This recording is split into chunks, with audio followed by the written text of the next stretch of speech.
Hey everybody! Welcome to It's Not Scary, It's Just Music. It's me, SJ. Hey, welcome to 1997. We only have 3 years left in the decade, can you believe it? Are you starting to feel like the 2000s are upon us? I know I am.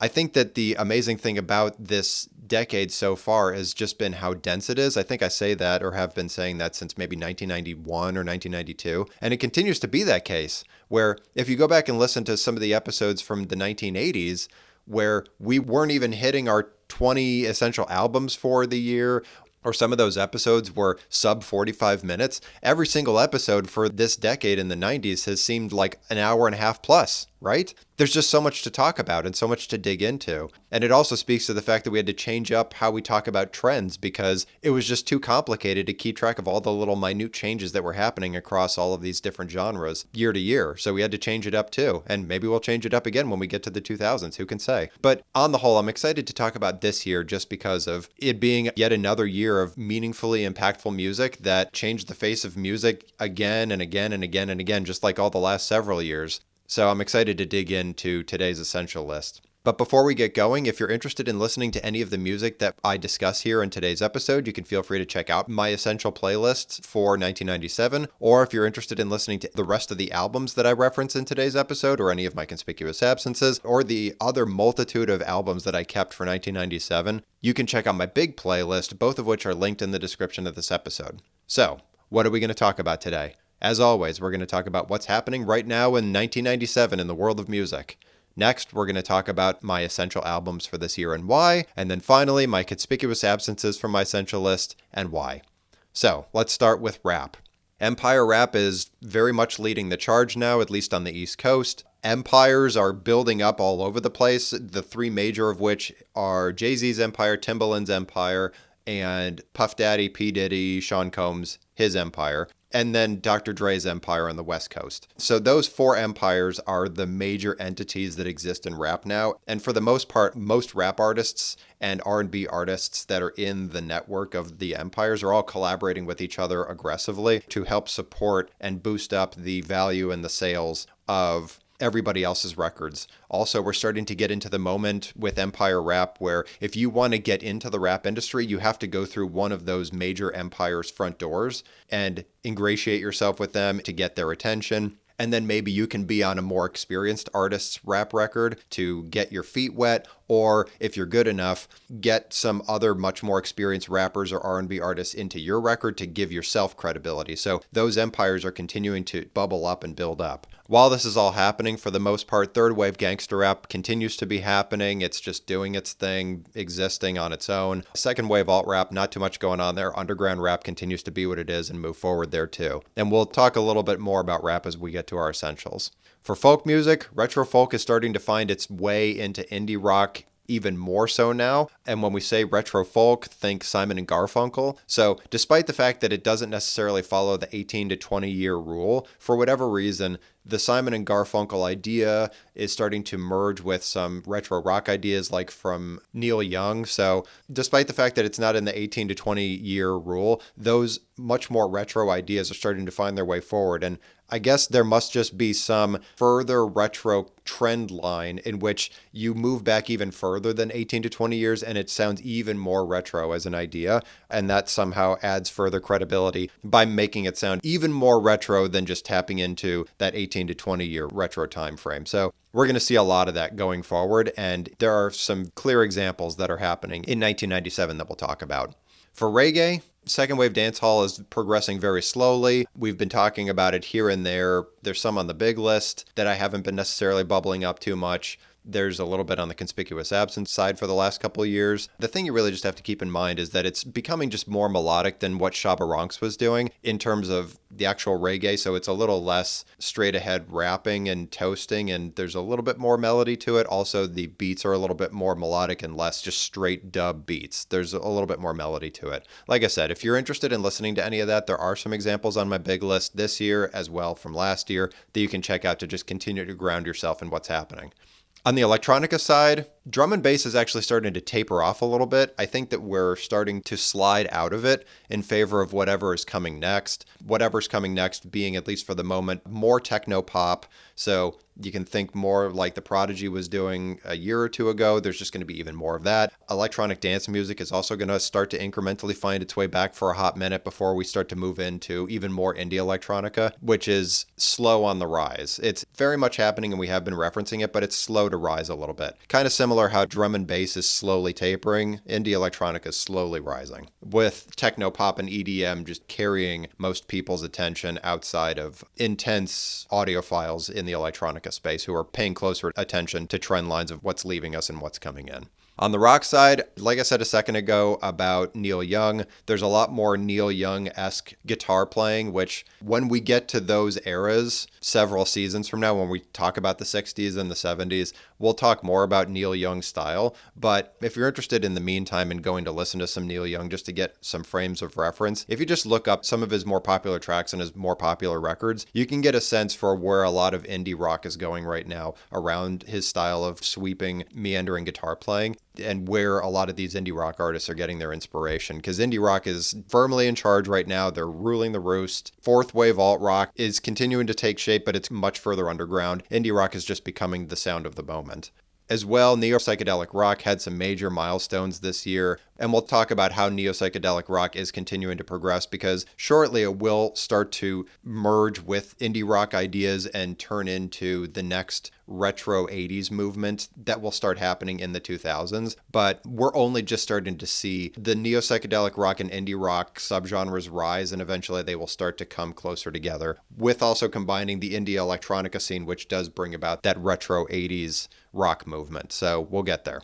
In the metal side, retro metal is continuing to find its footing. We're not really going to talk too much about it in great detail, just a bit with one of our examples in our essentials this year, but just know that the late 60s, early 70s retro metal style is continuing to find its way into indie rock for the most part, because like I said, it is a softer metal sound versus what we know of 80s, 90s metal music. Popular metal is continuing to progress, much like with pop music. You could just assume that there's a lot of metal that we're not really regarding on our big list and thus our essentials. So it is still there. It's not like it's not happening or it's disappeared, but we're just not regarding it very much. On the punk side, Riot Grrrl continues to evolve in shape. We got one example this year that we're going to talk about in that evolution. Also, pop punk this year found its next milestone evolution towards where it's going next. So we're evolving out of the Green Day Dookie style of pop punk and we're moving into the next era. I know there was like 2-3 years, not much time, but when it comes to pop music, things pop and then rebubble up really quickly. So this is just that next moment, and we'll talk about that in the essentials. Country music, it's about the same as it ever was at this point. There's not too much to say about country right now. There's the traditionalists, there's the neo-traditionalists, there's the old-time string band and bluegrass people. It's about what it is now. We're not going to talk about it too much. R&B, as I said at the very beginning, it's starting to merge even more so with empire rap, where strict R&B singers and groups are getting gobbled up into the vacuum that is all these individual empires. And then at the same time, the R&B singer-rapper and rapper-R&B singer hybrid continues to evolve and progress. It's going to become even more of a thing as we go along here. For example, if you want to think about Lauryn Hill, she's good at both. Mary J. Blige, good at both. Artists like that can flip back and forth between the two, that gives us even more dynamic records. And those artists inevitably are also going to get gobbled up by the empire of empire rap. On the pop side, indie pop continues to take shape. There's still a lot more that we need to do there. I think that as we go along these next couple years, we're going to continue to see a spectrum of pop to rock on the indie side, where there's going to be a lot of overlap between the two, and sometimes it's going to be hard to differentiate between them. And we'll try to call that out where we can, because for the indie pop side, we're in a second wave moment of dream pop. Trip hop continues to exist and go a little bit more pop music. As I said before, the retro folk side is giving us even more indie pop directions, alt country, same thing. So we just have to really keep an eye on how indie pop is continuing to evolve and how we're defining it, just because it and indie rock are going to become so generalized that we're going to have to start slicing things out even more so to keep track of what we're talking about. And then on the mainstream pop side, you know as well as I do, being 1997, that it's continuing to happen. I legitimately can't think of anything on our essential list or even on the big list beyond the Spice Girls from last year and even this year in which we're referencing it in any regard. So that's about your grounding. This is the Spice Girls moment of 96, 97. So if you recall in your mind anything that was happening around that moment, so for example, any of the lead female artists such as Britney Spears, Christina Aguilera, and the like, they're happening right now as well. The Backstreet Boys came out a year or two ago. I think NSYNC is well on the way, if not already here. I'm not totally sure because I don't remember. And then all the other major boy bands that go along with that, like 98 Degrees and so forth. So they're all happening right now, but we're just not talking about them too much. On the avant-garde side, interestingly enough, the 18 to 20 year rule is starting to follow suit on the avant-garde side. So the late 70s, early 80s retro avant-garde movement is starting to come back, and it is combining itself with current electronica ideas and those late 70s, early 80s ideas like we were talking about with Daniel Johnston, the Raincoats, Kate Bush. All of those ideas are starting to find their way back as of 1997, incrementally. Getting close, real close. On the video game music side, third gen is officially here with a bang. We've got a lot to discuss on this. We'll get to it when we get to our essentials. You can be sure of that. On the J-pop side, second wave J-pop continues its evolution forward towards its inevitable next evolution, which will probably be here over the next few years. It says to me, though, that J-pop is starting to pick up steam again and find its footing and its inspiration so that it can get out of where it's been swirling for the last 10 years and move in productive directions. Like I said, from 1995 with Life by the Cardigans, now there's further directionality for some J-pop artists to move in, so they're probably going to start taking that inspiration very soon, and where we hear it and it's of quality, we will absolutely call it out. J-rock in all its forms is basically progressing like the West, where alt-rock is starting to sundown, indie rock is starting to move in, as well, that you have two different like hard-coded directions on the rock side, where one side is going harder and more avant-garde, think fourth wave alt-rock, like it's getting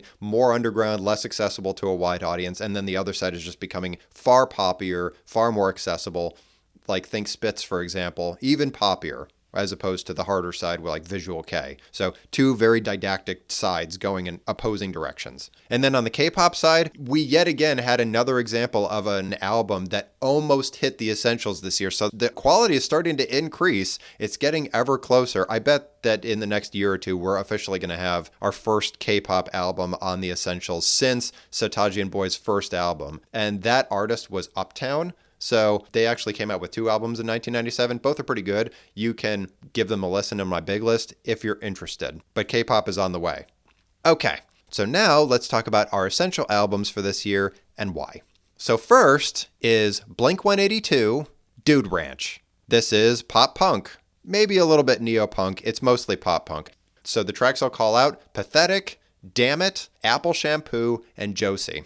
So like I talked about a second ago around punk and the trend of 1997, this is that next major milestone since Dookie came out a few years ago. The difference here in this evolution is that they've turned down the rock and roll influences that Green Day infused. So any of those Beatles-esque retro rock and roll ideas, all of that stuff's been turned down. And going back to the late 80s, early 90s, when we were talking about Bad Religion or Social Distortion, Blink-182 is tapping more into that as opposed to the hard right turn that Dookie took. This is a continuation from that moment. So any of these four tracks, and really any of the other tracks that I didn't call out on this album, all of which are great. This is a really fun album. You really can tell how genuine but self-effacing and ridiculous all of this is. Like, they're obviously talking about and complaining about legit ideas, a la punk, but also doesn't take itself entirely seriously, which is great because that's also strong punk ideas that go back into the way back. So there is some melody, a teeny tiny bit. It's mostly getting played really fast because that's Blink-182's thing. It's like a whiplash. And like I said, I think we're tapping more into No Control by Bad Religion in a lot of these cases. It's a little less melodic than that, but for the most part, it's still going in that direction. So this is really exciting too, because it means that as we continue down this path, Green Day will inevitably come back to the scene and deliver up their next album of greatness and next, and see how that continues to separate itself from wherever the Blink-182 sound is going. And then eventually there will be another new evolution of pop punk that will take us in a different direction.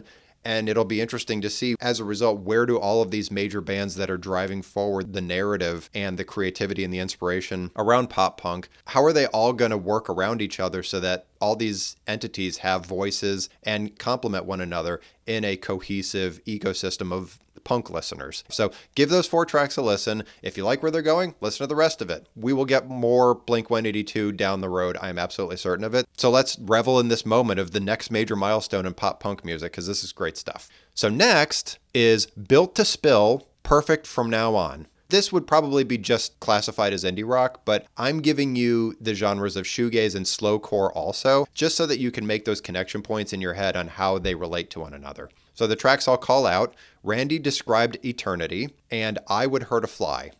So this sounds probably more indie rock than we've experienced up until this moment. So obviously there's a lot more indie rock to come, but up until 1997, this is about as indie rock as it gets. But having said that, you can definitely hear how slowcore and shoegaze got us to this moment, at least from that angle. When you think about this variety of indie rock, you can really put those pieces together in your head and say, oh yeah, wow, Randy Described Eternity basically just sounds like slowcore, or even sadcore like Red House Painters, or it sounds like slowcore like Slow Dive, or Slint, maybe. And then the shoegaze is so clearly palpable. I mean, it's all over here. So Built to Spill is really great. It says to me that the confidence that's coming across in this music, much like talking about Elliott Smith from the last couple of years, it shows that indie rock is clearly on the rise and becoming the big player in the rock scene, because the sheer confidence coming through in this music, however subverted it might be when they're actually playing the music and it not sounding totally confident because of the stylings, leaving all that aside, the clear confidence in these artists to just so unabashedly put themselves forward and say, this is what the new trend is going to be. This is what's hot. Listen to what I'm playing because I'm the future of rock music and you should be honoring what I'm putting forward. Like that kind of vibe is really clear even in these 2 tracks. And if you go and listen to the rest of Perfect From Now On, it gives you that indicator very clearly too. Built to Spill is definitely fundamental for indie rock education, and not just because of the quality of the music and the references back to earlier genres, but also because of that clear confidence that's being exuded in executing the music. So give these 2 tracks a listen. If you like where this is going, great. Go to listen to the next track and the next track and the next track, and then see if you can keep along with it. For me, I really do like this album, and I do like Built to Spill, but I can only really take this album in increments for whatever reason. I'm not totally sure why. But if this is really your vibe, then go for the whole thing, because I'm sure for a lot of people, this is one of those beginning to end sort of albums. So give this album your time, because this is, if nothing else, fundamental to the indie rock journey. So next is Busta Rhymes' When Disaster Strikes. This is still third wave gangster rap, just like it was last time. This album is actually, I would say, even more famous than his previous album. So we're getting even further into Busta Rhymes' third wave gangster rap territory here. The tracks I'll call out: The Whole World Looking at Me, Put Your Hands Where My Eyes Can See, which is a hugely famous track for him. It was probably the one that got a ton of people introduced to him. And then Dangerous, which is another amazing track. He's continuing to evolve the third wave of gangster rap further. The cadence of the beats continues to evolve and change. They are simplifying even more than they were last year. It's just really interesting to see that he was so very much on the forefront of that idea. I don't necessarily think that he was the one driving it solely, but he was very clearly representing the styling of the moment of simplifying the beats, changing up their cadences a little bit, changing up your beach cadence a little bit and how you rap in order to keep things interesting. He's playing with all that stuff, and he's doing all the right things in order to keep rap fresh and interesting, where Empire rap, as I've said, is much more focused on just capturing attention, putting people on pedestals, making money, and giving you the dopamine rush of listening to pop music, the repetition of it, and using that in order to build up empires. This seems like it's a little bit more focused on craft and honoring what has come before and moving forward with it. I'm sure that Busta is also deeply interested in making money, but I'd like to believe that he's doing it with a little bit more intentionality in how he's pushing the genre versus just settling into a model that works, a la pop music. So always want to give him tons of love just because of how great he is and how influential he has been in the entire history of rap music. So as I said before, this is probably an even more famous album than his last one. So if you are excited to give Busta Rhymes even more of your time from last year to this year, then listen to the whole album. It's really great. It's one of my favorites for the year because I love Busta Rhymes. He's great. He's one of my favorites.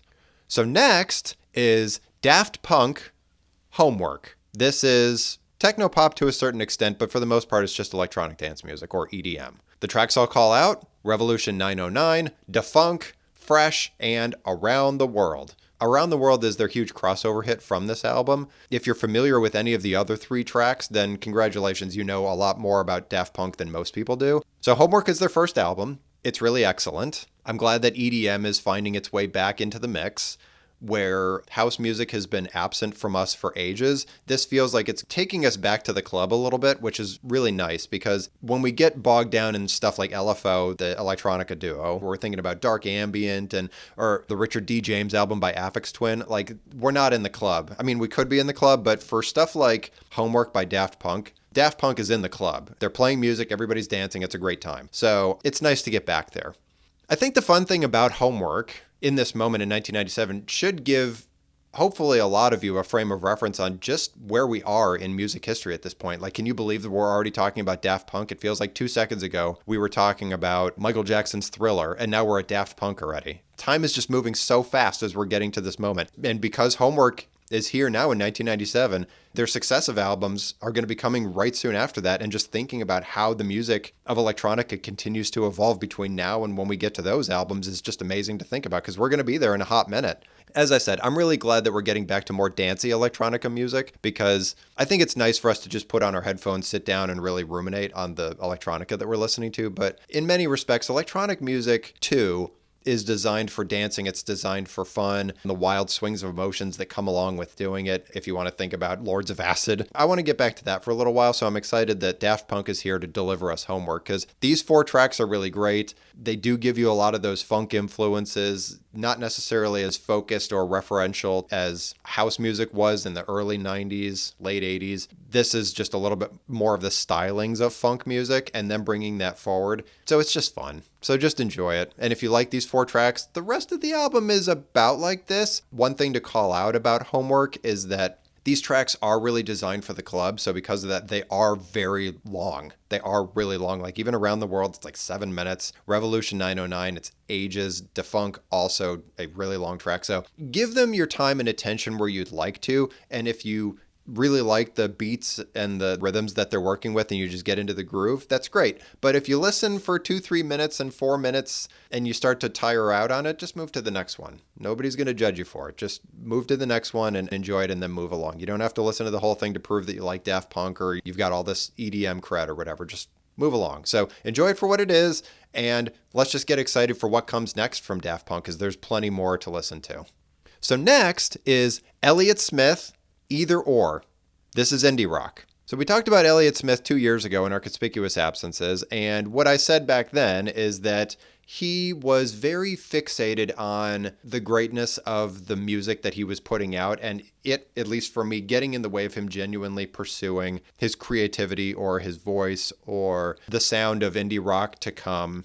And I believe for Either Or, first of all, I think Either Or is just a generally better album, but I think that he's lightened up a little bit, and as a result, he's just focusing on the great music, focusing on how great his inspiration is, which is copious. Nobody's going to argue that Elliott Smith had an insane amount of inspiration when he was creating this album. It's clear and obvious. And in that, the 3 tracks I'll give you, Speed Trials, Alameda, and Ballad of Big Nothing, all 3 really highlight where his inspiration is taking us. It's very quiet, it's very introspective, there's a lot of shoegaze going on in there, there's some slowcore going on, but at its core, it's really just indie rock. Because there are third wave alternative rock elements that are going into it too, the atonal aspect. Speed Trials is a really great example of that, where it sounds like if Pavement was doing shoegaze, that would basically be Speed Trials. So it's clear where the inspiration comes from, it's clear where he's taking things in the genre.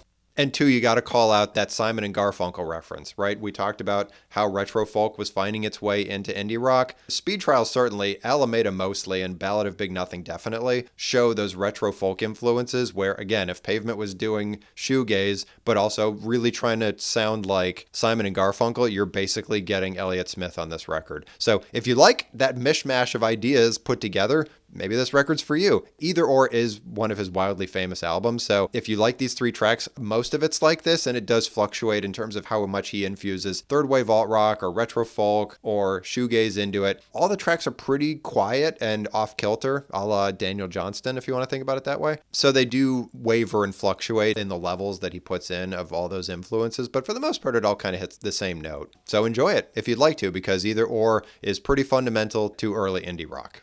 So next is Erykah Badu, Baduism. This is R&B, but also retro R&B.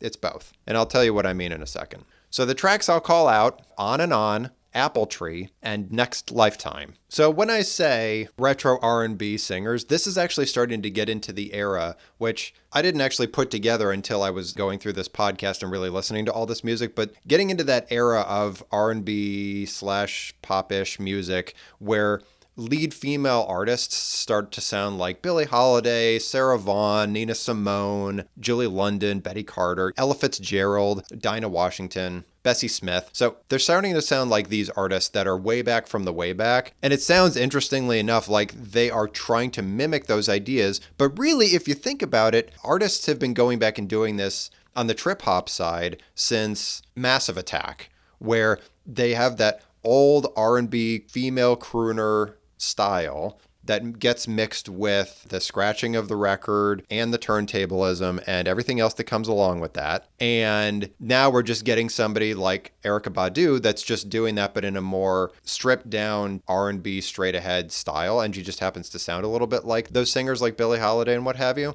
Obviously, we're going to keep evolving through this and get to artists like Amy Winehouse, for example, which is not too long from now in the future. We're getting there. But we can start to see how that style of R&B singing is starting to leap out of trip hop and just become a retro idea that's just in R&B. So Erykah Badu is bringing that in this case. I'm excited for us to get to this moment because it does mean that R&B is continuing to evolve and push even while utilizing retro ideas.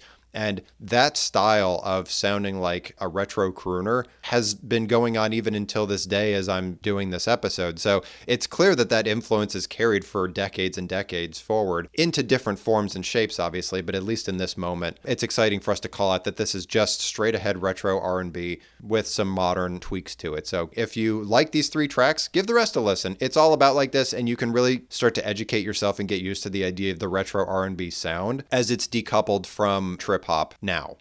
So next is Goose Goose, Polydistortion. This is second wave trip hop and indie electronica. The two tracks I'll give you are Gun and Polyyesterday. So as I had mentioned at the beginning of this episode around trends, indie electronica is continuing to take over. I believe that Polydistortion is an evolution forward on a lot of ideas around the indie electronica scene. But it is also pushing through trip hop, as we've been saying the last several years, that indie electronica / drum and bass and all those component parts of the major genre and the subgenre are continuing to influence trip hop. The trip hop singing has softened a little bit so that you could just focus more on the indie electronica side. So if you want to think about it being a split between the two sides, this is like 30% trip hop, 70% indie electronica. This is one of my favorite albums for the year just because Gun is very refreshing. We're starting to get into the era, which is one of my favorites, around production, around crackling bass lines. It's one of my favorite things that happens during this era that I enjoy a lot. So getting to this album, this track, is exciting for me just because I remember when I listened to Polydistortion the first time I did this project, and I was like, wow, that was quite different than what has been going on up until this moment again, because I've been listening to so much shoegaze and slowcore and indie rock and gangster rap. And even this year with Daft Punk, Gun is different. And I'm excited to explore in greater depth as we're going through this podcast how ideas like that are going to continue to proliferate and turn into whole entire albums and concepts on their own. So if you like those two tracks, the rest of it's about like this. Gun is pretty unique. Polyyesterday is a little bit more representative of the rest of Polydistortion. So if you like Gun, great. I'm right there with you. See if another track hits your interest and another and another. But if not, at least listen to Gun, because Gun gives you a really good sense for where indie electronica is going and hopefully where trip hop is going next, because I want to be excited about where trip hop continues to go, because as I've historically said, I'm a big fan of trip hop. So I'm hopeful that this will impact things as much as I hope it will. So next is Hitoshi Sekimoto and Masaharu Iwata, the Final Fantasy Tactics original soundtrack. This is third wave video game music. You probably could tell because I said Final Fantasy, and anything that comes after that, people think, yep, all right, it's video game music. So the tracks that I'll call out, which anybody other than big video game music fans probably won't know, but I definitely encourage you to listen to, are Decisive Battle, Run Past Through the Plains, Under the Stars, and Precipitous Combat. So Hitoshi Sakimoto and Masaharu Iwata have been working together for several years already. Even back during second gen, I think they might have even worked together during first gen, way back several years ago. They have often and frequently worked together on games that are similar to this, which is what is considered to be a tactical role-playing game, and it's like chess in a way. And so these two composers are very familiar with composing music that fits best into this genre, because generally when we're thinking about music in this genre, it's very orchestral and it's broad and sweeping because you're in these big, broad, sweeping wars and battles with your army versus their army. So you really do have to come up with these big, impactful pieces that really paint the moment. One thing that I actually noticed here as I was going through, because the track creation is really 50-50 between the two of them,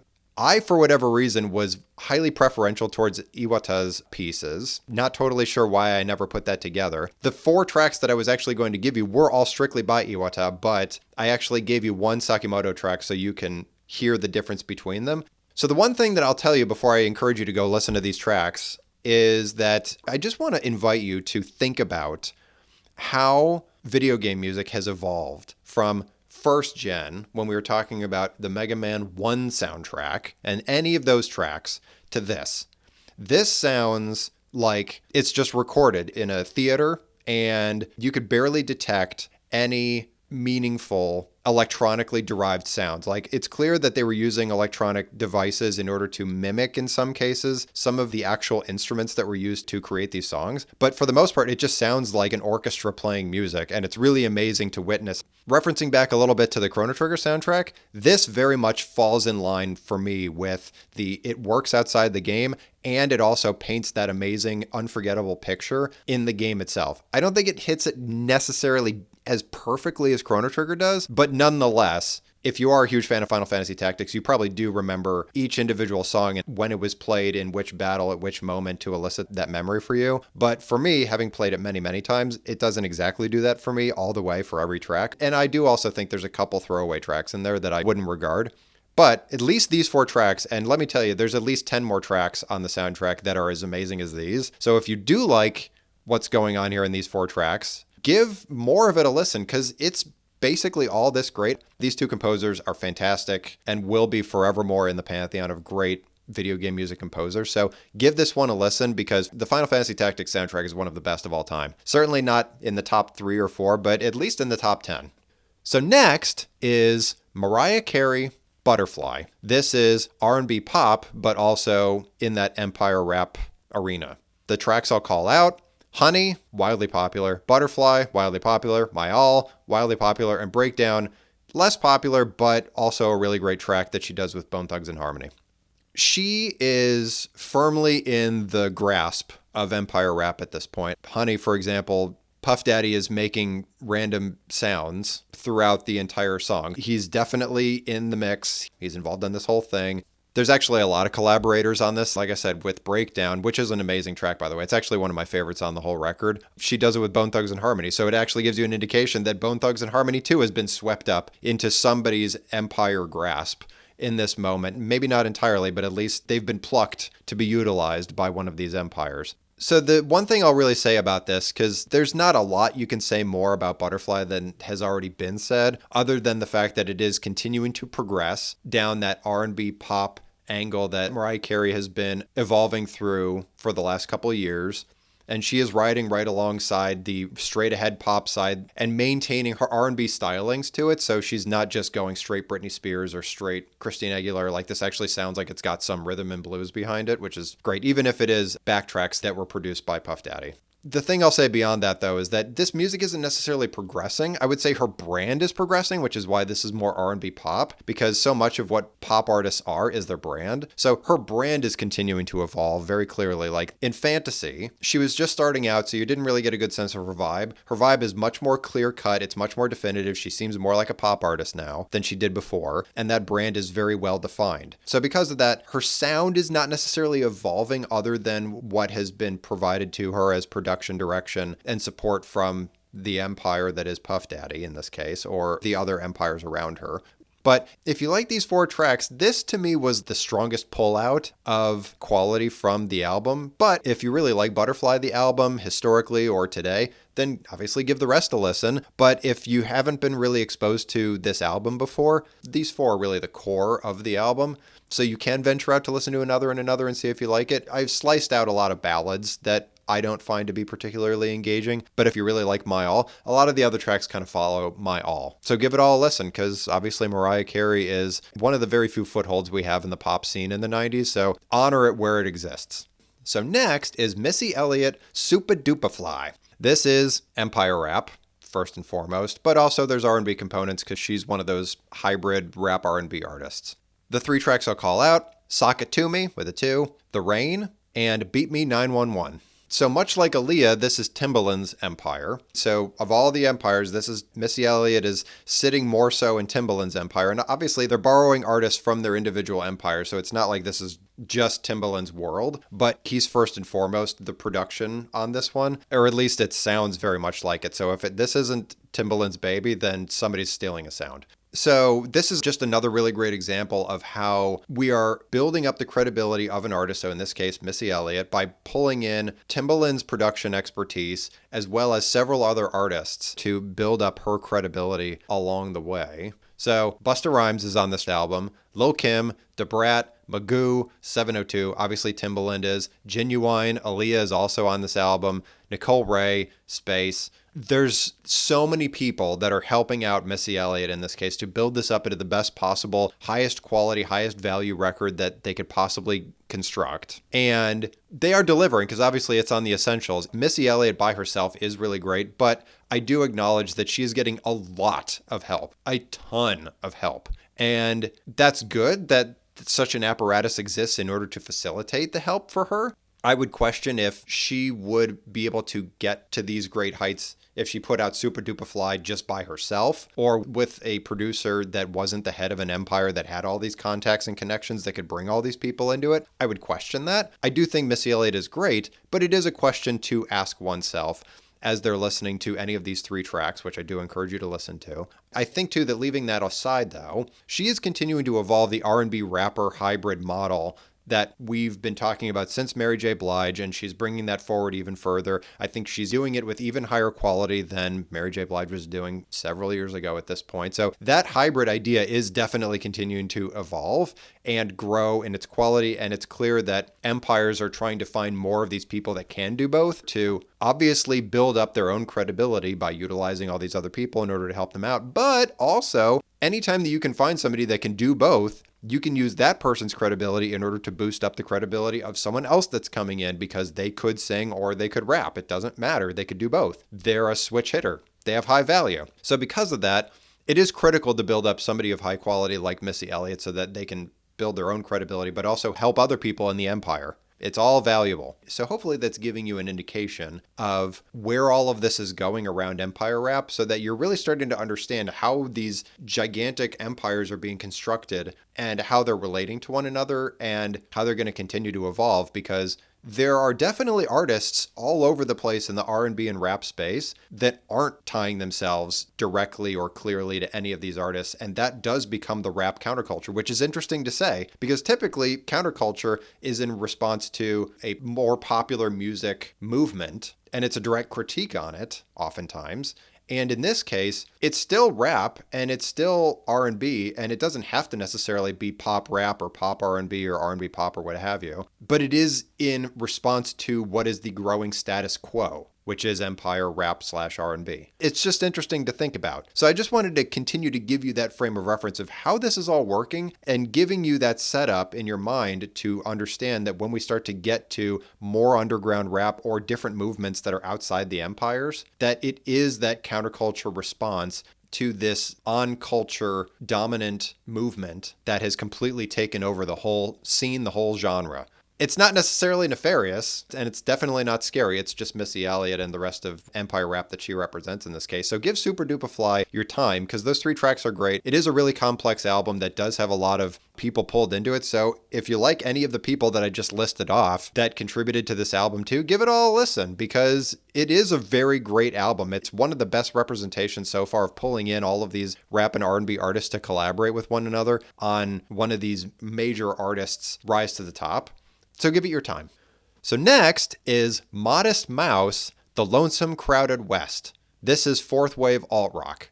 Can you actually believe that we're at Modest Mouse already? When I think about Modest Mouse, I think about the 2000s long gone. And it's so critical that I'm doing this project and this podcast because it really continues to ground me in the actual time frame that things happened. Because Modest Mouse seems to me to be ages and ages and ages away from Nevermind. And it was only just 6 years, but it feels like it was 12 years. Maybe that's just my crazy frame of reference, but it's wild to me that we're already talking about Modest Mouse, that we're in a moment in which this is possible. So by the way, this is fourth wave alt-rock in case you've listened to Modest Mouse before and thought it was indie rock or something. It is to a certain extent, but it's definitely also fourth wave alt-rock. It's got the fourth wave alt-rock, pseudo-rockabilly, Primus way of singing and that whole approach. It's so very much fourth wave alt-rock. It's actually funny that I think people would call it indie rock because when I classify indie rock and I listen to Modest Mouse, it's never set right in my head. This sounds way much more in line. It is a little bit indie rock, but definitely mostly fourth wave alt-rock. So the tracks I'll give you: Teeth Like God's Shoe Shine, Heart Cooks Brain, Trailer Trash, and Polar Opposites. So in addition to being fourth wave alt-rock, Modest Mouse is also pulling from second and third wave alt-rock, so Pixies from second wave and Pavement obviously from third wave.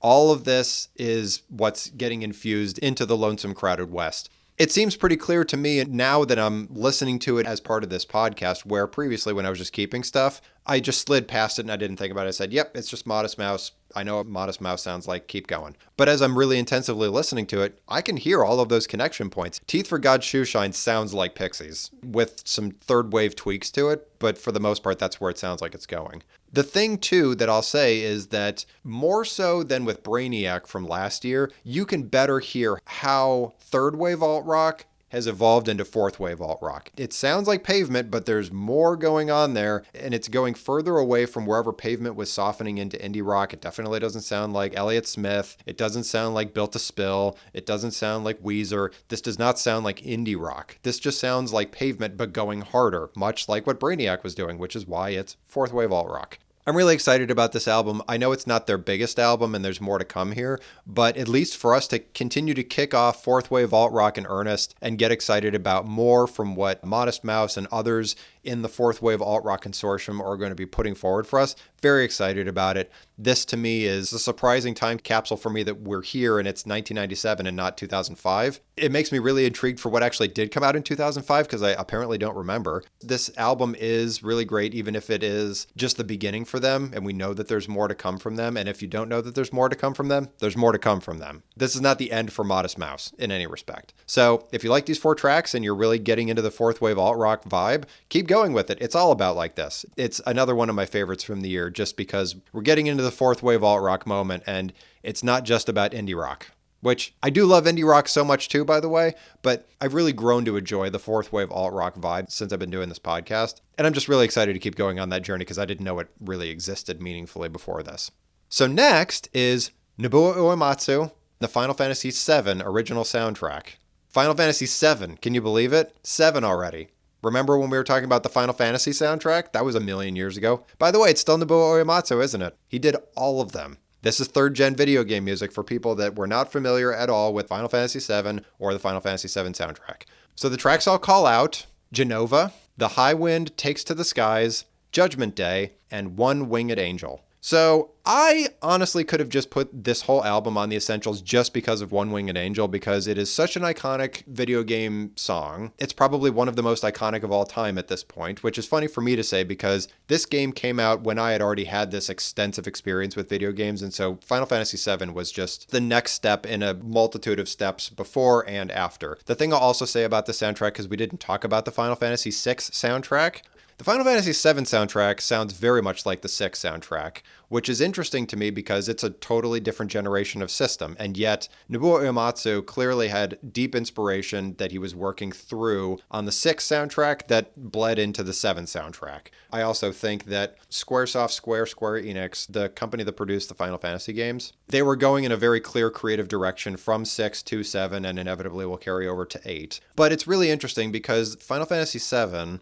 was probably, other than Super Mario Brothers, one of the most marketed video games that had existed up until that moment in time, blowing right past Sonic the Hedgehog and all that other stuff. Final Fantasy VII, to me, was the first game I can remember that was advertised as a trailer during a movie. I don't remember that ever happening before then. And I saw it everywhere. And it is considered by many in the video game sphere to be one of the greatest games that has ever existed, period. So putting that all as a frame of reference. Like I said, One Winged Angel, which is the final boss theme of the game, was totally game-changing, no pun intended. There was orchestral singing in it, which nobody had really done before in any way meaningfully. It was a culmination story-wise for the whole game, so there was a lot of context and meaning behind it. And it is a really excellent piece that is orchestral. I would say a little less so than the Final Fantasy Tactics soundtrack. That seems much more like actual orchestrated pieces. One Winged Angel has some electronic elements to it that probably are akin to or alongside an orchestrated piece, but not quite there yet. It's got a little bit more electronica to it. And like I said, it's considered to be one of the most singularly definable video game songs of all time, that if anybody who ever played the game heard it, they would exactly know what moment it is. It is so clearly defined in its moment in space and time in the game that it's about as iconic gets. So like I said, I'm giving you 3 other tracks because they are 3 excellent tracks beyond that Nobuo Uematsu crafted and composed, and they are wonderful.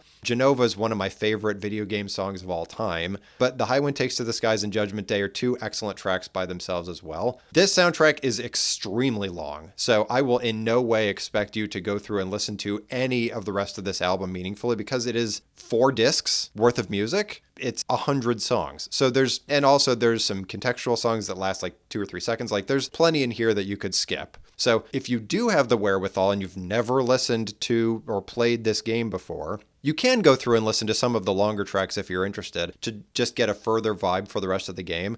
I wouldn't say that One Winged Angel contextually needs much in order to give it its full flavor. Like there are little pieces to the song that does get infused from earlier songs, earlier moments in the game. If you're really interested in going on that journey, that's fine. I don't expect you to do that, but it would have been criminal if I had not discussed Final Fantasy VII and its soundtrack on my Essentials. Again, not just because of how iconic One Winged Angel is, but because it is, at least in my opinion, one of the top 2 Nobuo Uematsu soundtracks of all time, because he put his heart, soul, everything into the soundtrack, and it's clear as it comes across, and he is a maestro. So giving him that platform, it's easy for me as well. It's easy for any fan of video game music to expect that this is going to be on the Essentials because of how critically important to the history of video game music this soundtrack is. So give it a listen. I would even say don't just go right for One Winged Angel. Give all 4 tracks a listen. If you like them, great. And if you don't like them, that's fine. It's a good frame of reference for you where the rest of video game music is probably going to be going over the next few years. And I would also tell you, too, that, at least from my opinion, we're starting to hit the peak of video game music. And from here, we're going to start seeing a steady downward trend. And eventually, video game music will essentially disappear from my big lists and disappear from the essential lists as a result. And in 1997, we're getting just about to the peak before it starts to head back down. So give this your time, because we're at the pinnacle of video game music in its entire history at this point. So give this your love and appreciation because it is iconic. So speaking of iconic, next is Radiohead, OK Computer.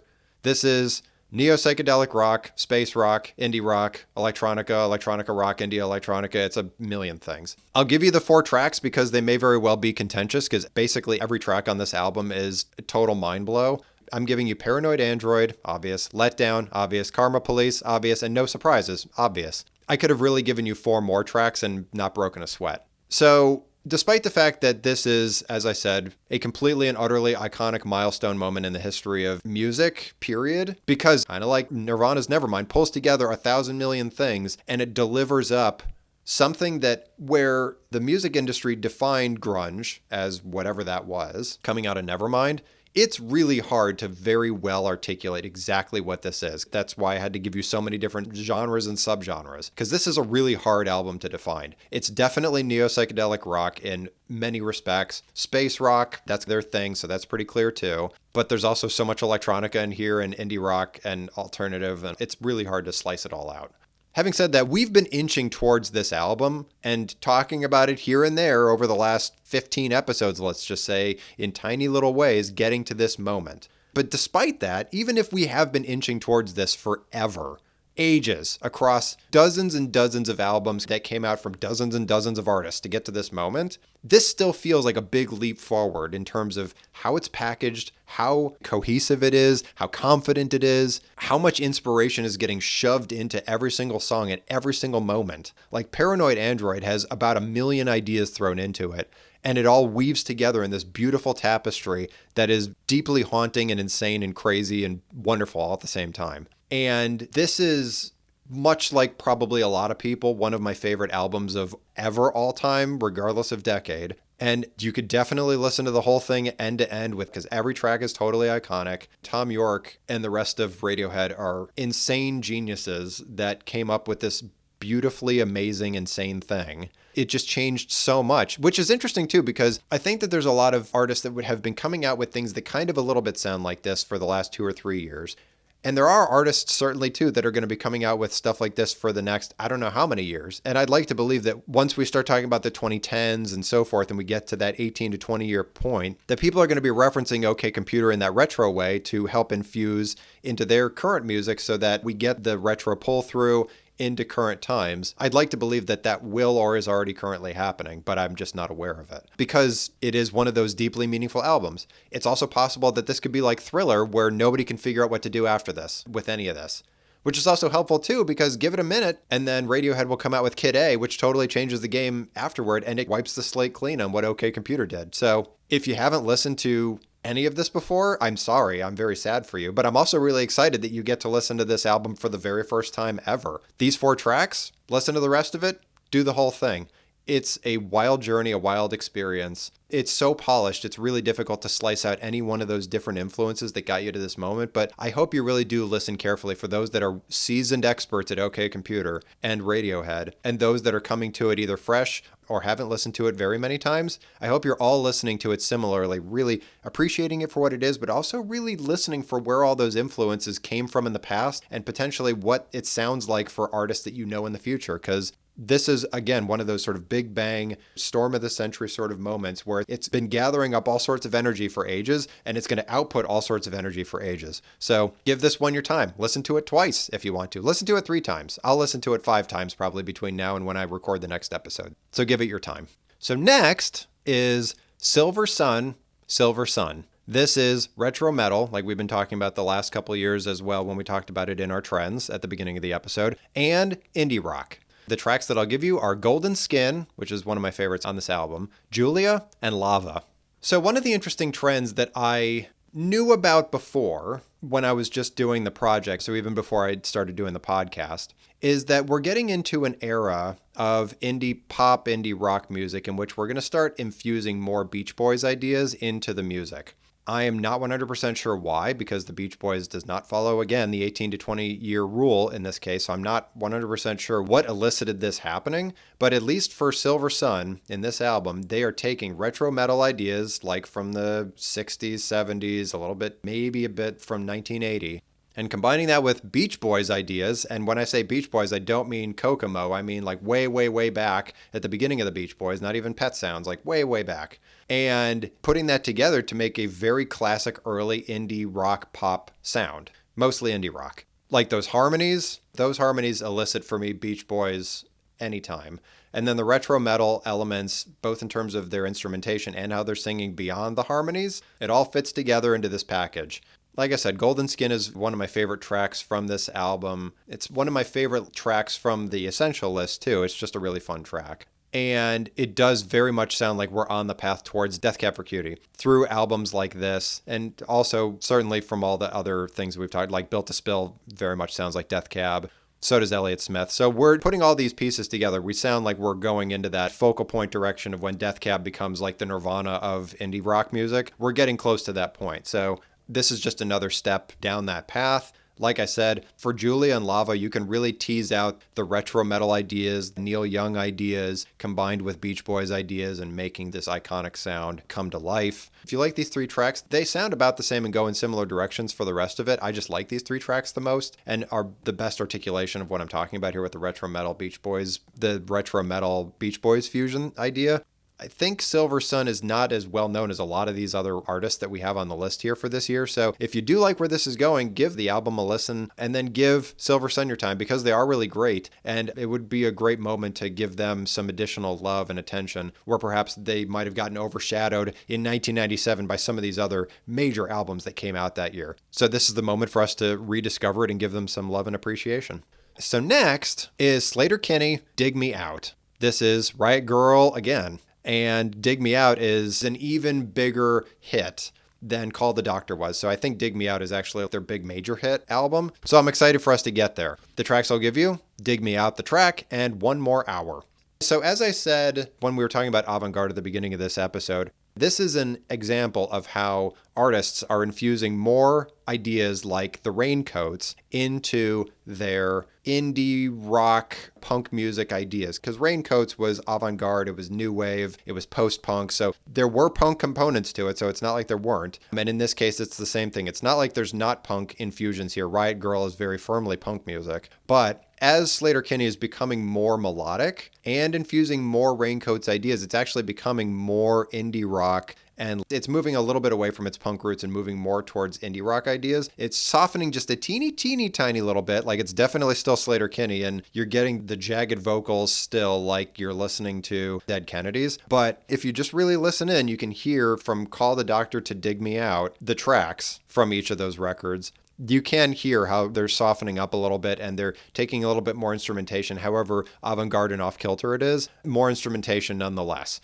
So if you like these 2 tracks, I really only gave you 2, but the whole album is, again, one of their most famous. So give the rest of it a listen just because of how wonderful it is, how wonderful Sleater-Kinney is, and putting Riot Grrrl on a pedestal a little bit as a good juxtaposition to even Dude Ranch by Blink-182. Totally different vibes on punk, totally different approaches, totally different philosophies. It's really interesting to hear how punk is going in such separate directions right now and what shapes it's taking. So give Sleater-Kinney your time because they're hilarious and wonderful. So next is Spiritualized, which we haven't talked about since 1992, and the album is Ladies and Gentlemen, We Are Floating in Space. This is space rock, no shock, and also neo-psychedelic rock. The tracks I'll give you, Ladies and Gentlemen, We Are Floating in Space, the track, Come Together, and I Think I'm in Love. So I'm really excited that we're finally at Ladies and Gentlemen, We're Floating in Space, because this is one of my favorite albums from this year, even taking into account the video game soundtracks and OK Computer and Busta Rhymes When Disaster Strikes. Like, this is actually one of my favorite albums from the year, just because it does even more so go in the space rock directions than OK Computer does. OK Computer infuses it all over the place in that highly polished tight ball of inspiration that it's sometimes hard to slice out. This just really seems like space rock, which I really like a lot. So because of that, it's clearly giving you stronger indications of what space rock is. It kind of sounds like really lofty, airy rock music that elicits feeling like you're floating in space. Right, ladies and gentlemen, we are floating in space. So listening to that track specifically will give you exactly what you need to understand about what space rock is in its purest form. And then you can hear it in Come Together and I Think I'm in Love. And then if you want to go back and listen to OK Computer, those 4 tracks I gave you, you can hear those ideas weaving their way very tightly into any of those 4 tracks and probably the rest of the album as a whole. So this is just a really great first articulation of space rock. But then also Spiritualized has come a long way on their neo-psychedelic rock, and it sounds even more so like that than it ever has before. Come Together is super trippy. It really sounds like it's retro psychedelic rock sometimes. So it's been a really long time that we've been going on the neo-psychedelic rock journey, even back from Echo and the Bunnymen like a million years ago up until this moment. And what's funny about it is where back then it was still so close to what regular psychedelic rock had been that they were trying to move it in new wave directions to get it away from that. And now we've come full circle where now it sounds so much more like retro psychedelic rock while just infusing some electronic components in it, like this album or with OK Computer, for example. It's just funny that we've come full circle on that we were trying so aggressively to get away from it that we actually inevitably came back around to now sounding much more like the originalist psychedelic rock ideas. It's just funny. The thing too about this is that this sounds much more like just straight ahead neo-psychedelic rock, a little bit more purist than the Electronica infused version of it in OK Computer. Again, tightly woven ball. Sometimes it's hard to slice those things out. In this record, it's really easy to pick out the psychedelic rock and the space rock components so that you can very purely and unequivocally detect and understand what each of those genres is trying to do. And as a result, it should hopefully educate you further on other albums that have used this or will use this going forward, so that you can tease those inspirations out and really get that contextual sense of where they're pulling from and where they're trying to take things going forward. So if you like these 3 tracks, as I said, this is one of my favorite albums for the year, not taking that necessarily as gospel, but give it a listen. Give another track a listen and another. And if you really like it, then listen to the whole thing. I really love this album just because of how contemplative it is, and I really do like space rock. But hey, if this isn't your thing, that's totally fine. It's not scary. It's just an opinion. So next is Square Pusher, Hard Normal Daddy. This is drum and bass. The tracks I'll call out: Cooper's World, Beep Street, and Papillon. So we've been playing with drum and bass for a long time at this point. As I said at the beginning of this episode, it's starting to wane a little bit. If anything, it's starting to evolve in perhaps a direction towards a second wave of drum and bass, which is a lot heavier, a lot deeper. It's utilizing a lot more dub ideas to create those really shaking bass ideas. The interesting thing about Hard Normal Daddy, though, much like one could maybe surmise based upon the album title, is that Square Pusher is infusing jazz elements into drum and bass, which is to say that he's using drum and bass to essentially mimic jazz music. The freeform style of jazz, in all of its facets, Square Pusher is using drum and bass ideas to essentially create electronically derived jazz music. Much like Introducing by DJ Shadow, Hard Normal Daddy by Square Pusher is one of those later 90s electronica records that comes out that changes things a little bit. It really gets you to question what it is exactly that we're doing with some of these genres and where do we need to be looking in those nooks and crannies for opportunities to evolve and push and take things further. That Square Pusher is positing that we could be recreating the freeform nature of jazz by utilizing electronically derived components a la drum and bass to make that happen is a really interesting perspective to take. And that he's inviting other drum and bass and electronic artists to go down that same path with an album like this is really exciting and intriguing, because you don't want drum and bass to necessarily stagnate, because at the end of the day, it really is just mostly percussion instruments. And sometimes there's some trip hop that's involved, like a haunting vocal that's on top of it, that we're going in these directions and saying, no, we don't need to just strictly do that. We can go in jazz directions too. And we can completely re-engineer and reinvent and reimagine the entire idea of jazz through electronica by utilizing drum and bass as a throughput. It's wonderful and amazing and inventive and so inspired. And this is another one of my favorite albums for the year, again, just because of how he's trying to reverse engineer jazz in this way. It's really cool stuff. If you like these 3 tracks,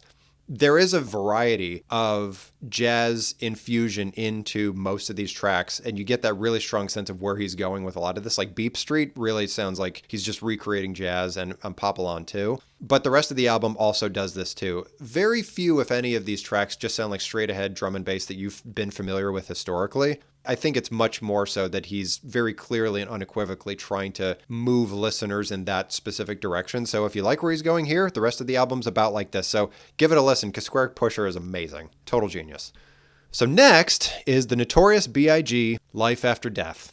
This is second wave gangster rap. And I mean, unfortunately, it being called Life After Death, I don't know enough about Notorious B.I.G. Biggie's life to have clear indication one way or the other, but either Life After Death was an extremely prophetic title to his album, even though it does obviously relate to his previous album, Ready to Die, like those 2 album names relate, or that's what they named it after the fact because he literally died like days before this was released. It was almost an immediate thing. Like he died and then like 2 weeks later, this came out. So this to me was a response to All Eyes on Me by Tupac, directly and indirectly. This to me seems like an opus, much like All Eyes on Me was. There's a lot of really great tracks on here. The 4 that I'm going to give you, which are not the end of the quality here, is Hypnotize, which is an insanely huge hit for rap, him, everything. Mo Money, Mo Problems, which technically was Mace and Puff Daddy, and Biggie did the rap breaks on it, but it's still on this record.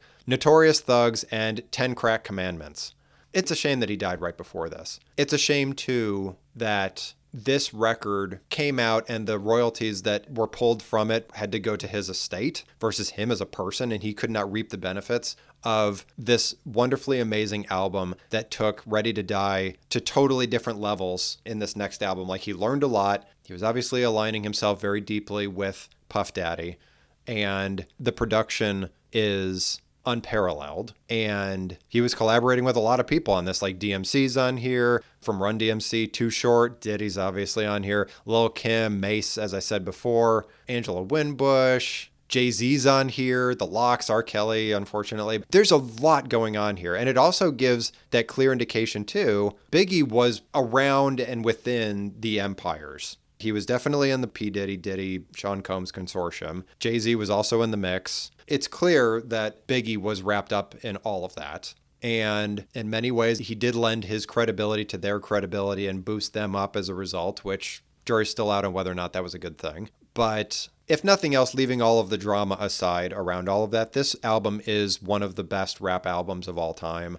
There's so much quality on here. You're drowning in it. It is shorter than All Eyes on Me and still retains much of that level of quality. So it can give you an indication of the differences between Tupac and Biggie in this case. And two, this is still second wave gangster rap. So it was definitely Biggie giving you that vibe that he's been moving through this whole time and putting that forward. But it is too empire rap. There's a lot of empire rap going on here too, lending his credibility to others' credibility and so forth. So as I've said before, empire rap is my least favorite era of the rap genre. So it does make me sad to talk about this album, even though it is amazing. So putting my sadness and melancholy where it is about this moment in rap history, these 4 tracks are amazing. If you like these 4 tracks, the rest of the album is basically just as amazing as this. It's Notorious B.I.G. He's going to give you what you need. So listen to the rest of it, because this is another one of those back to front kind of albums. And unfortunately is his last that he was doing while he was alive. So give it your time. It's historical. So next is The Prodigy, The Fat of the Land. This is technopop, much like it has been for the last album or so from The Prodigy. The tracks I'm going to call out: Smack My B Up, and you can put the pieces together. Breathe, which is their next and probably even bigger hit since Voodoo People. And then Firestarter, which is another gargantuan techno-pop hit for them. At this point, I think that they've officially firmed up their sound and their ideas into being techno-pop. This is the kind of stuff that's just on the radio, even just regular pop radio, wherever you can find it. This is not just The Prodigy's going to be on the Radio 1 Essential Mix of the 90s and only Electronica enthusiasts are going to listen to their stuff. This is stuff that's just on the pop culture radio. And I'm really happy for them that they've gotten to this point, that they've so clearly crafted these individual tracks through the avenue of techno that they can just find success to a wide pop culture audience with some of this music, but it's still techno. It really speaks to how amazing they are at crafting these songs and really tapping into pop hooks and pop ideas even through that lens. It just speaks to their genius. The Prodigy. I mean, they are prodigies. What I'd also encourage you to do is compare this up to what Daft Punk is doing for the techno pop reality in this moment, because to me, Homework by Daft Punk is still working on their pop ideas. Like, Around the World has pop components to it to a certain extent, but it's crazy repetitive, like you'd be dancing to it in the club. Breathe, juxtaposed to that, just sounds like techno-infused pop, maybe a little bit of rock going on there, but it's a little bit harder than just straight-ahead bubblegum pop, but it is pop nonetheless. And one could say that it's because The Prodigy has been going through successive albums for several years, so they're a little bit further ahead in their understanding and evolution of where electronica-infused pop can take us, and Daft Punk is still trying to figure that out for themselves. But it's just interesting to see where both of those artists are on their journey. And maybe what you could even do as a result is you could go back to Experience by The Prodigy and listen to what they were doing back then and hear, are they in the same place that Homework is in, or is Homework a little bit further on that journey as their first album? It's just an interesting thought exercise. You could go back and listen and compare up how they're doing it. The exciting thing too about this is that the Prodigy is not just giving other electronic artists a pathway towards how do I create more pop records or pop tracks that'll get on the radio and other random people who are plebeians around electronica will listen to this music, but they're also giving producers for pop music, rock music, whatever, other pathways on how they could figure out how to take some of these little nuggets of genius that the Fat of the Land is delivering, much like they did with their last album, and infuse it into their own music so that bubblegum pop can get some upgrades, indie electronica can get some upgrades, rock music, any of this stuff can get some upgrades from electronically derived music just based upon listening to stuff like this. So it's really exciting that the Prodigy is not just helping out the electronica scene or the techno scene, and also themselves by becoming stronger pop DJs, but also that they're helping out everybody in the entire music scene across genres. It's really great to see, and this is one of those foundational albums that continues to deliver that up to so many prospective artists. If you like these 3 tracks, it's techno pop, so there's going to be high variety between tracks, and they're all pretty self-contained. So start with the first track, Smack My B Up, and if you like that, Breathe is next, and then Diesel Power, and just keep going and going, because it's a really great album. It's one of their best and one of their most widely regarded. But us here on this podcast know that this being their 3rd time on the Essentials, we're already pretty comfortable with what the Prodigy is doing. This is just their most accessible that they've ever been, so give this a listen. And then finally, our last album on the Essential list is White Town, Women in Technology. This is avant pop, electronica, and indie pop to a certain extent. The tracks I'll call out: Undressed, Thursday at the Blue Note, and then Your Woman, which is their major breakout hit. This album fluctuated a little bit for me when I was deciding about my top 20. Like, there was a couple albums that I was deciding between and this. And the reason that I decided on this is because I found it to be very important to highlight how we are starting to cycle back around to new wave music. Because it's 1997, the decade's almost over, and we very shortly are going to get into the 2000s where we are going to start tapping back into 80s style sounds. And one of those 80s style sounds, because when it was in the 2000s, for whatever reason, the only thing that people could think of around what pop culture was like in the 1980s in its entirety is new wave. White Town is tapping into new wave, and it's only 1997, so they're tapping into sounds that probably were happening in 1978, 1979, and maybe a teeny tiny little bit in 1980, if they're being really aggressively forward-thinking. Because when you listen to Undressed and Thursday at the Blue Note, I bet as you're listening to them, they sound a little too old school. Like, we're not 100% ready for what this is yet. And that's probably a thoughtful listener. What you could also probably be hearing if you're not as tapped into the 18 to 20 rule as I have become over this project the last couple times, is that it sounds a little passé, a little bit. Like, there's something about it that doesn't totally sound current or forward thinking. It's just strange. And that to me is exactly what it's like to be on the precise cusp of us flipping over into accepting a retro idea and movement in its time versus being on the other side, which is it's not quite time yet. This is dancing on the razor's edge. Your Woman is a great example of that, which is probably why it was a breakout hit, because it's just on the side of sounding like the 90s that it gives you a little bit of what you need in order to ground yourself in feeling like it's part of the 90s, but it's definitely still got a lot of components that were happening in that period of 77, 78, 79, 80, but also it's giving you a little bit of what was going on in 1980, 81, 82, which is 15 to 17 years away, so it's really, really, really cutting edge. It sounds really avant-garde comparatively. So that feeling that you're getting where it doesn't totally sound like it's time yet, that is exactly what I mean when I say that it's an 18 to 20 year gap, because just before that, it's not totally right. And once it's 1998, 1999, it's going to sound exactly like how it should be, and we're okay with it. I don't know why this is how it is. I've never been able to understand it, but that's exactly what happens, and it's very unusual. But I call it out as I hear it and I feel it. The other thing I'll call out before I just give you an opportunity to go listen to this stuff, because it's all about avant pop like this, it's about in the same vein across the board, is Daniel Johnston brought us to this moment, right? Like, Undressed and Your Woman sounds like Daniel Johnston from way back in the way back. The first time we ever talked about him in like 1980 or 81.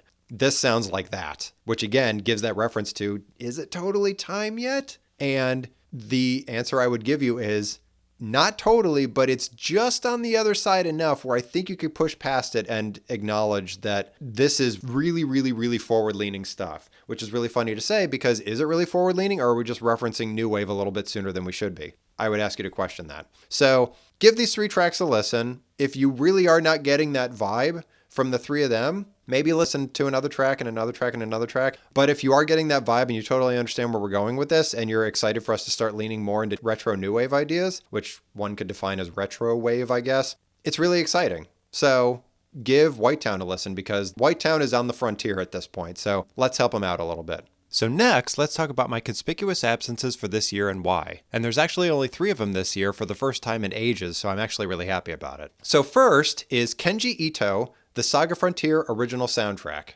This is 3rd gen video game music. So frame of reference, super quickly, Saga Frontier is the 4th game in the Saga series. So he's been making the soundtracks for Saga games back since 1990 or before, all the way up until this moment. So first of all, I'm honoring him for that. This is also a role-playing game series, and it's structured entirely differently than the Final Fantasy games, which are much more linear. Saga games are much more free-form and open, so who your main character is depends on what you want to do. The shape of the story changes depending on what you want to do, and they're a lot more adventurous in terms of their makeup than just a straight-ahead role-playing game like Final Fantasies have always been. So the reason that I say all of that, because you might be sitting there thinking, SJ, why is any of this relevant to the soundtrack? And I'm getting there. Is that Kenji Ito has had what I find to be an almost impossible task for every single time one of these games comes out to somehow create a deeply relatable soundtrack that is repeatable so you can listen to it like the Chrono Trigger soundtrack. It's iconic moments and the music stands by itself. It's really hard to create music for iconic moments when the moments change every single time you play the game differently. It's like making a movie soundtrack for a movie that's different literally every time you watch it. How is that even possible? Because the events might change, the people might change.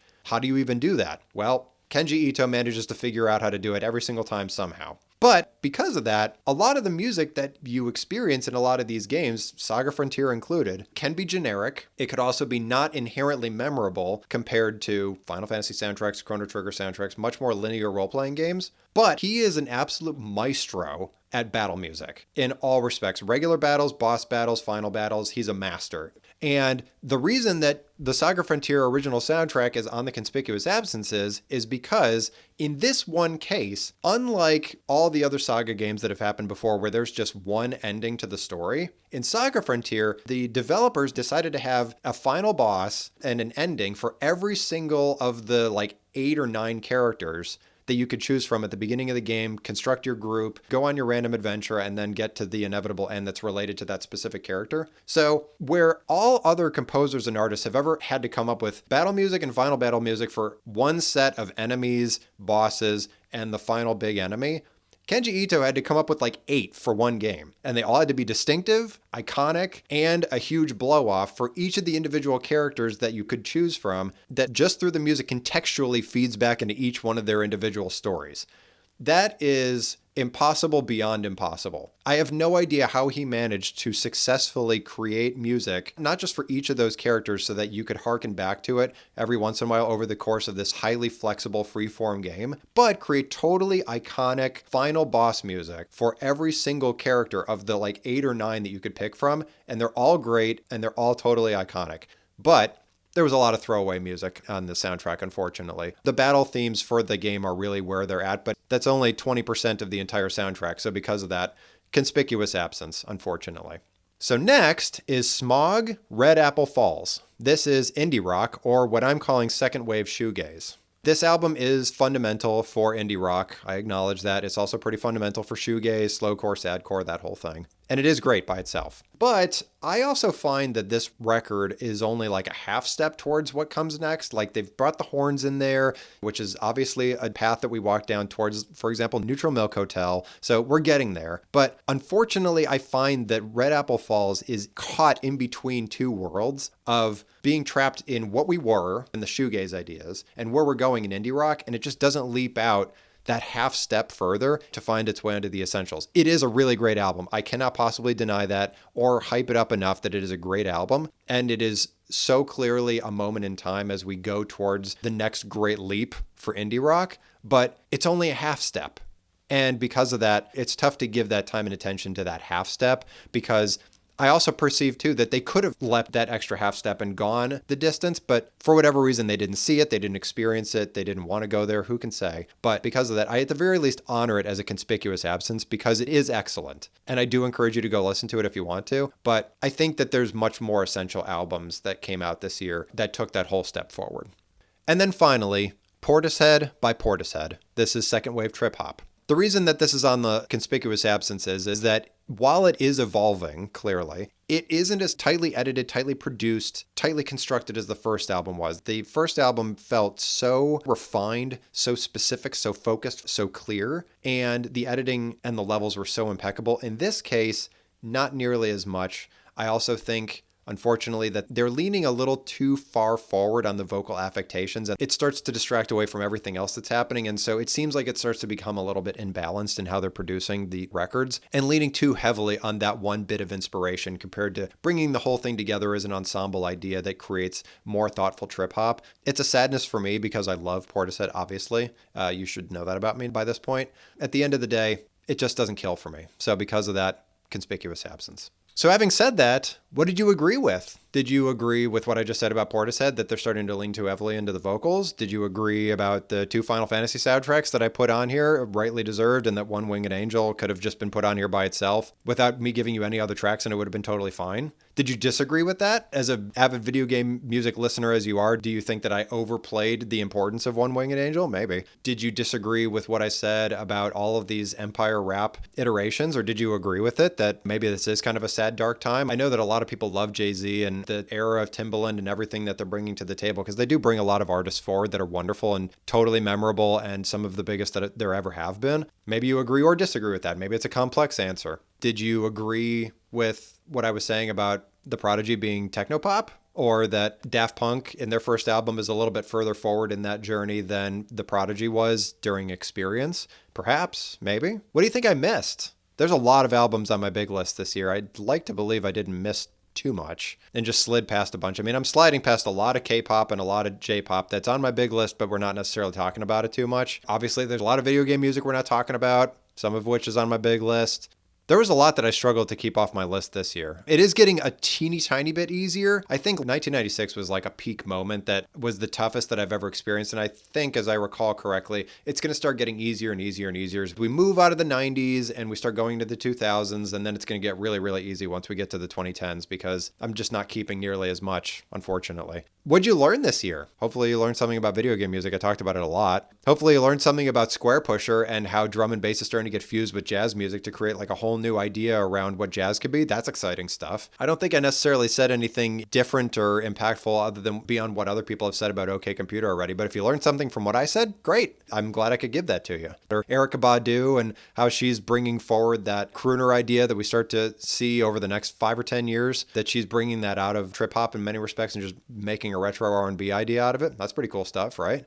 And if you want to listen to that or any of the other songs that I talked about in today's episode, make sure that you check out my Essential playlist. If you want to listen to the rest of those albums or my conspicuous absences or anything else from the huge big list that I've got this year, both of them are linked in the description of this episode. Please join us again. Please make sure that you rate us and comment wherever you're listening to us. We've been getting a pretty steady stream of comments, ever ticking up, and I really appreciate that because I'm getting some of that feedback from all of you about what you're experiencing, what you're enjoying, what you need to be seeing more. So I really appreciate all of that feedback that you're giving us and all of your thoughts about how excited and interested you are in all this music. Make sure you go in and rate us wherever you're listening to us so that more people can find this podcast more easily. Make sure you find us on Instagram at Not Scary Just Music Pod. Be sure to subscribe so that you don't miss any episodes that we come out with, or if we ever happen to get back to doing any interviews, we'll drop those on random Tuesdays when we have them. So make sure you're subscribed so you don't miss them. Make sure you tell everybody. Tell everyone you know or don't know. Because at the end of the day, the more people that we can bring into this conversation and get them to appreciate and listen to this music fearlessly like we are, the better the conversations get, the more we can appreciate some of these less well-known albums or artists, or even look at really popular artists or albums in new and different ways. I mean, all of that stuff is the whole reason why I'm doing this project and this podcast, and hopefully why you're listening. And the only way that we can ever all do that together is if we engage with this music fearlessly, without judgment, without concern, and without prejudice. Because at the end of the day, all of this stuff isn't scary. It's just music. Thanks for listening, everybody.